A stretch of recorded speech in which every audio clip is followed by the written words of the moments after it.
लकड़हारा और सुनहरी कुल्हाड़ी। एक समय की बात है।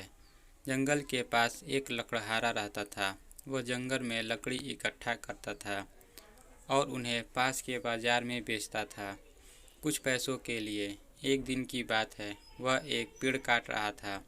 तभी हुआ ये कि गलती से उसकी कुल्हाड़ी पास की एक नदी में गिर गई। नदी बहुत ज़्यादा गहरी थी और वास्तव में तेज़ी से बह रही थी। उसने बहुत प्रयास किया अपने कुल्हाड़ी को खोजने के, लेकिन उसे वह वहाँ नहीं मिली। अब उसे लगा कि उसने कुल्हाड़ी खो दी है। वही दुखी होकर वह नदी के किनारे बैठकर रोने लगा। उसके रोने की आवाज़ सुनकर नदी के भगवान उठे और उस लकड़हारे से पूछा कि क्या हुआ। लकड़हारा ने उन्हें अपनी दुखद कहानी बताई।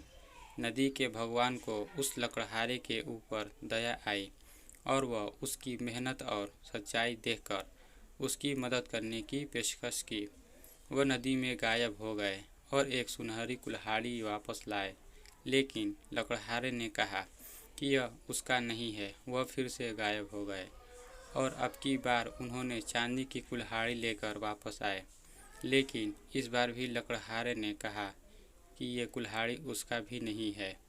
अब नदी के भगवान पानी में फिर से गायब हो गए और अब की बार वह एक लोहे के कुल्हाड़ी के साथ वापस आए।